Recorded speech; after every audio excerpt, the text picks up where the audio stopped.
like I was a teenager in the 80s. So to me, it's still very present. I still have shoes from the 80s. I mean, I didn't get rid of anything. So I'm still like, wanting to wear the headband and off the shoulder sweatshirts and, all that kind of stuff, leg warmers. Everything to me is very current.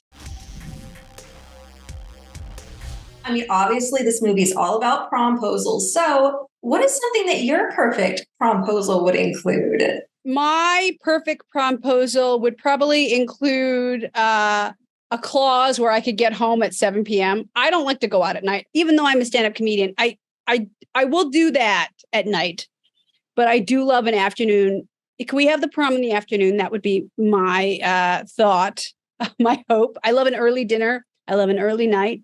So, but I think that the promposals were so inventive and so exciting.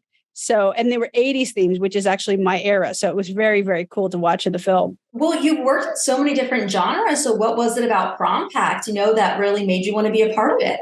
I love Peyton. I think she's such a star. And she and I had done her show Doogie last year in Hawaii. And I really enjoyed that. And I think she's just really special. And I love this reimagining of a very 80s style teen film, but with her at the center of it.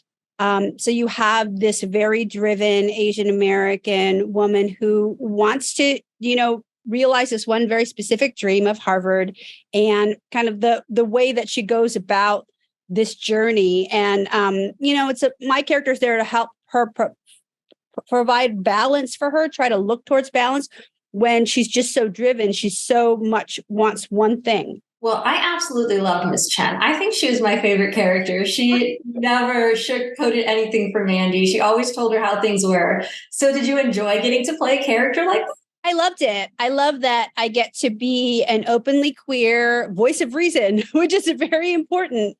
And, also like it's really weird to see people think about the 80s as history, because I still feel like I'm there. Like I'm, like I was a teenager in the 80s. So to me, it's still very present. I still have shoes from the 80s. I mean, I didn't get rid of anything. So I'm still like, wanting to wear the headband and off the shoulder sweatshirts and, all that kind of stuff, leg warmers. Everything to me is very current. Well, Miss Chen also had some really great one-liners. Did you have a quote of hers that was your favorite? I just think her attitude was really fun. I think that just in general, to have a teacher that was also kind of participating in the culture of the youths, I think is really great. So I just love her whole vibe. What message are you ultimately hoping that the audience takes away from this film? Because it felt like it was packed full of a lot of different things. I think it's like really our version of that perfect 80s teen romance where, we look back then and we look to all of the issues that we have with it, like how it was all about the time period. It was a very homophobic, racist, sexist time, but we didn't even know. And so that kind of acknowledgement of that, and then the way that we can move on and still retain the romance and the excitement and the joy of a true coming of age film without having to have all of that baggage from before. So I think it's a really cool thing. Well, in addition to Prom Pact, I saw that you have a lot of other upcoming projects as well. Is there anything that you're looking forward to in particular?